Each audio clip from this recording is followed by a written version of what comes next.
good to see you all, but it gives me no great pleasure to have to be here today. Once again, a cold wind is blowing in Albany.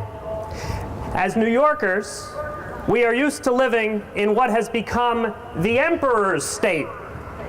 By most metrics, the least free state in the nation. Highest taxes, highest regulations, highest restrictions on personal freedoms. Today, the eyes of the world are on Albany, New York. We come here to oppose the mandatory vaccination of healthcare workers in New York State.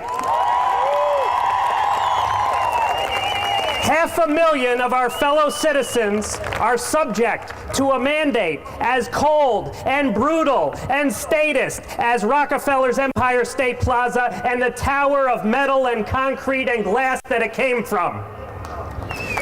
We come to send a message to Commissioner Daines and his master, Governor Patterson. Make your argument, but drop the mandate.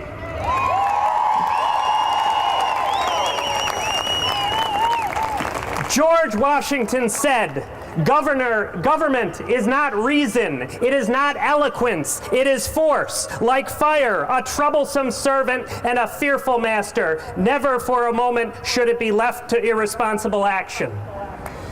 What Commissioner Daines could not do in 2008 with his, quote, worst vaccine bill ever legislation, he now wishes to do under the guise of emergency and executive order and force and fiat in the tradition of so many tyrants. Make your argument, but drop the mandate.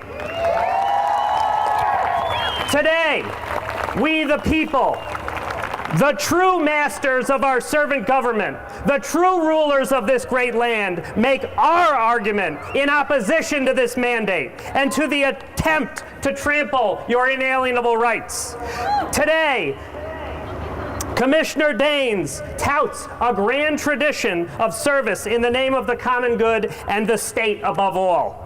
Society's needs come before individuals' needs. This collectivist, statist argument has been used time and time again in defense of violations of your God-given rights.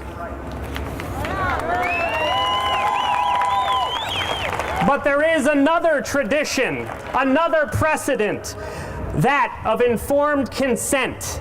All healthcare workers are familiar with it.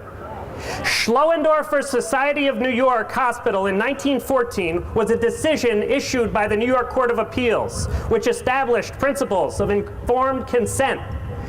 Mrs. Schlöendorf sued the Society of New York Hospital to recover damages from an injury. In an oft-quoted opinion announcing the hospital's liability, Justice Cardozo of the New York Court of Appeals claimed the hospital's actions amounted to trespass. Quote, every human being of adult years and sound mind has the right to determine what shall be done with his own body. And a surgeon who performs an operation without his patient's consent commits an assault for which he is liable in damages. This decision helped create and define a body of law on informed consent, or, quote, a person's agreement to allow something to happen made with full knowledge of the risks involved and the alternatives. Today, we present those alternatives and we present the risks. Indeed, these examples of assault and battery are trespasses for which the victim is entitled to compensation. Should not the same standards apply to all of us? The 14th Amendment to the Constitution provides for equal protection. Section 1 states, all persons born or naturalized in the United States and subject to the jurisdiction thereof are citizens of the United States and the state wherein they reside. No state shall make or enforce any law which shall abridge the privileges or immunities of citizens of the United States, nor shall any state deprive any person of life, liberty, or property without the due process of law, nor deny any person within its jurisdiction equal protections of the laws. I say to you today, enforced medical treatment is an assault and a violation of the 14th Amendment.